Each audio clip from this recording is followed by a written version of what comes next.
With the advent of monsoon, the Ministry of Health and Population today has cautioned the public to remain vigilant towards the threat of dengue outbreak.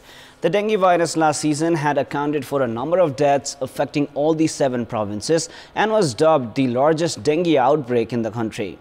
Meanwhile, the nature of the virus reveals that it has come out stronger with every passing year, which forces us to remain more watchful to the dreaded dengue virus this season. Good evening, I'm Prarambha Dahal. Let's begin with the main stories. Proposed Chief Justice Karki lays out his plans for improving judiciary to furnish answers at the hearing committee tomorrow.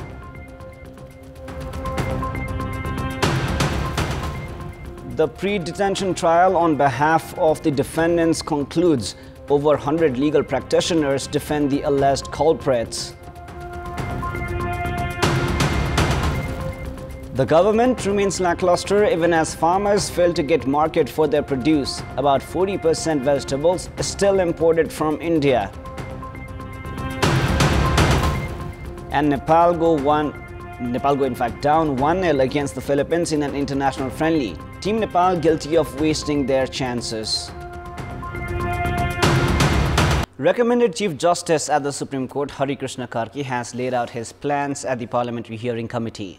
At the committee, Karki shared his plans of increasing the trust in the judiciary, ensuring effective implementation of the verdicts and financial discipline, among others. While sharing the plans, Karki did not seem to pay attention to his term. If endorsed by the hearing committee, Karki will only be able to lead the judiciary for a period of a month and a half until the 5th of August. Proposed Chief Justice Hari Krishna Karki shared his plans for ensuring judicial discipline, increasing access to justice for public, and working on easing the court proceedings. As the acting Chief Justice for the past 9 months, Karki claimed that he had improved the judiciary and expressed commitment of further enhancing the performance of the entity.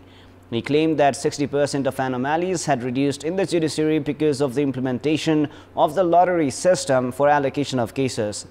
Karki should have been appointed the Chief Justice 7 months ago. However, the appointment was delayed because of procedural complications. The process for appointment of the Chief Justice was not taken forward even after the formation of the new parliament, citing procedural complexities. The judiciary operated under an acting head for a long period of time because of political issues rather than technical reasons. All this time, there were no hurdles in appointment of judges at the high courts and the district courts and improving administrative aspects, but not other works than regular tasks were carried out. Even if the Parliamentary Hearing Committee endorses Karki and even if he is appointed the Chief Justice, he will remain in the designation only until the 5th of August. Despite such a short period of time, committed efforts can help Karki create a positive environment in the judiciary. Those registering complaints against Karki, including the officiating judges and legal practitioners, had reached the committee on Wednesday to put forward their opinions. They have alleged Karki of political involvement and have also questioned his capabilities. Karki faces both the challenges and opportunities of winning the trust of his colleague justices and implementing his plans to ensure a free and fair judiciary while reviving the public trust as well. A verdict in the case of fake Bhutanese refugee scam, which has been ongoing for the past 2.5 months, is much awaited by several quarters. And despite cases being filed against 30 individuals, only 18 have been arrested so far. Legal representatives of those alleged of involvement in the scam have concluded presentation of their arguments at the Kathmandu District Court today. The government attorneys will furnish their counters tomorrow, after which the court will issue a verdict. Like other days, all 18 individuals arrested in the case were presented at the Kathmandu District Court at 11 a.m. today. Despite preparations of Judge Prem Prasad Neupane to conclude the presentation of arguments on Wednesday, long time taken by legal representatives of the arrestees had extended the case. Today, court proceedings began with arguments from lawyers of leader of Bhutanese refugees Teknath Rizal. Lawyer Ramkumar Suwal first put forward his arguments. 12 other lawyers then defended Rizal. Instead of supporting the line of Rizal not being involved in the scam, they stressed on his simple living. After not being satisfied with the arguments of the lawyers, Rizal put forward his own arguments to the judge. Judge Neupane allocated time for Rizal upon the recommendation of the legal practitioners. Rizal appeared emotional in front of the judge. Nepane listened to Rizal's statements very carefully. He said that despite sharing the grievances of Bhutanese refugees with senior leaders from Sher Bahadur Dewa to Madhav Kumar Nepal, the issues were not resolved. Pointing towards Balkrishna Khare and Top Bahadur Rai Mazi, Rizal said that he was in trouble because of them and expressed his outrage. After making noise in the court, the judge made him sit in the chair. Following presentation of arguments by lawyers of Lakshmi Maharjan and her spouse Hari Bhakta Maharjan, recording of arguments has concluded on Thursday. Instead of presenting facts to support the claim that their clients had no part to play in the scam, more than 100 lawyers who represented those arrested instead alleged officials of the ministries, former Minister for Home Affairs Ram Bahadur Thapa and former Secretary Prem Rai. The government attorneys will furnish responses to the questions raised by the lawyers of those alleged on Friday. As their responses are likely to conclude before the break, a verdict may be issued by the evening. It remains to be seen how many of those alleged are sent behind bars by the court.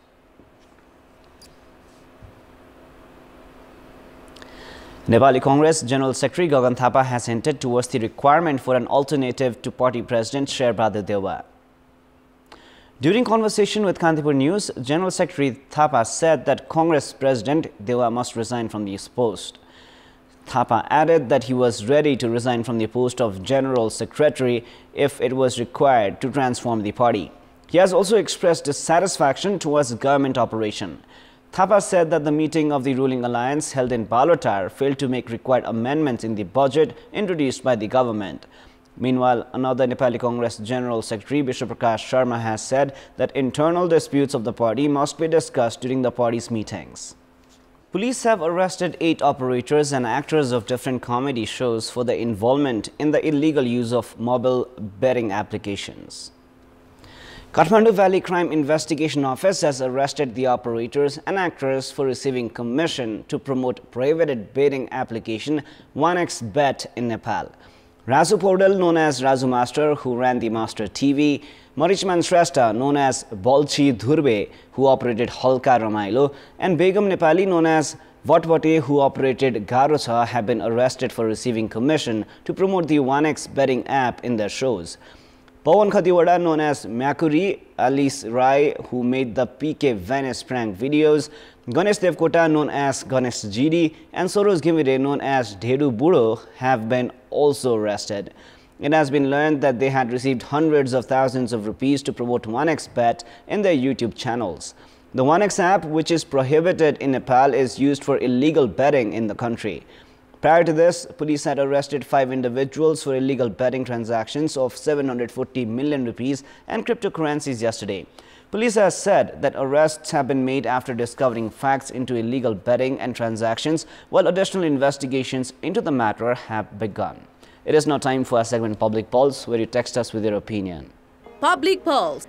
Before we ask today's question, let us take a look at the result from yesterday's poll. Yesterday we had asked, what should be done to eradicate measles? 51% were for A, active role from the government, 44% were for B, increase awareness, and 5% were for C, preventive measures.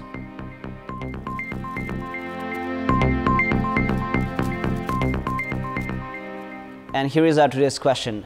What should be done to curb the increasing illegal digital transactions? Your options are A, introduce strong laws, B, increase digital awareness, and C, cyber security. The voting is on. Type any WS, select your option A, B, or C, and send it to 34001 to share your opinion with us. Now, photographs of cabbages of farmers in Dang drying up in the fields drew the attention of many in the previous week. Now, vegetables of more than 50 billion rupees are being imported in Nepal each year, as the government has not been able to promote domestic production and ensure market for them. Now, Indian vegetables address 39% of the demand for veggies in Nepal. Questions remain if production can be increased to make Nepal self-sufficient in vegetables. With the objective of promoting domestic production, the government has imposed taxes on imported fruits like apples, avocado, kiwi, and vegetables like potatoes and onions, among others. The Kathmandu metropolis has also embraced the policy of conducting tests for the presence of residues of pesticides in Indian vegetables to discourage imports. However, more than 40% fruits and vegetables sold at the Kalimati market are imported from India. Around 276.9 million kilograms of fruits and vegetables had arrived in Kalimati market last year. Of them, 107.4 kilograms were imported from India. Nepal currently depends on India for potatoes and onions, while garlic arrives from China. Despite Nepali producers being compelled to dry in the fields in absence of market, the government has not paid adequate attention towards this issue. In addition to this, experts are of the opinion that Nepal can become self-sufficient in vegetables if the consumers consume native seasonal vegetables. There are not adequate storage facilities even for these seasonal vegetables.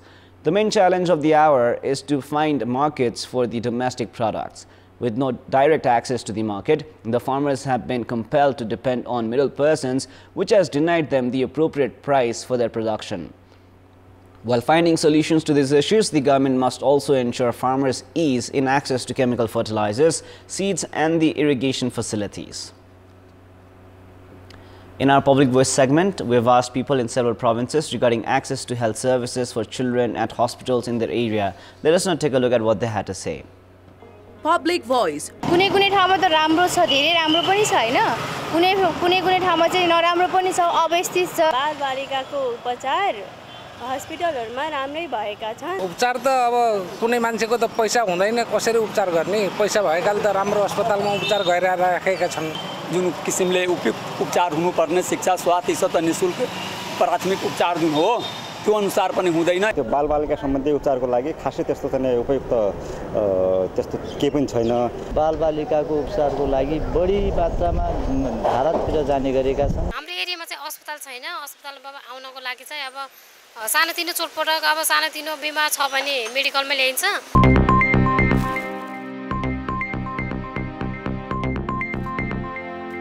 Maitigar Mandala of Kathmandu has become a place for Nepali nationals from across the country to call on the government for justice in recent time. In addition to such pleas, the location has also become a spot for exhibition of protests and support.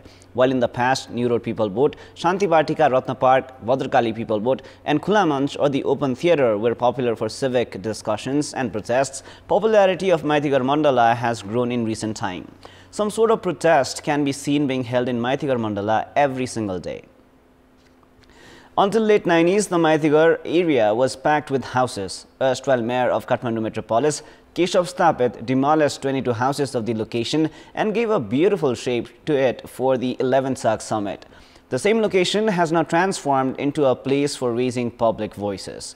Public are preferring the location to raise their voices in aspiration of seeking justice as it is close to the major administrative center of the country, Singhadarbar, Supreme Court, major departments and is also the route frequented by politicians and high-ranking officials. Protests of the victims of cooperatives and those without citizenship is in progress in Maitigar Mandala. Last year, victims of loan sharks had protested in the same location for 48 days. They had returned their home only after reaching a 5-point agreement. Public grievances and current affairs can be understood simply by reaching Maitigar Mandala. While some reach the location with slogans and placards, a few others exhibit silent protest. Some receive partial justice while others return home with mere assurances. Khula Manch or the Open Theatre of Kathmandu, where the public used to express their frustrations and grievances, has been locked. Other places have been declared as prohibited areas. In such a situation, Maitigar Mandala has emerged as the common place to seek justice and raise voices. That is all for the moment. Up next is the news in Nepali. Thank you for staying with us. Goodbye for now.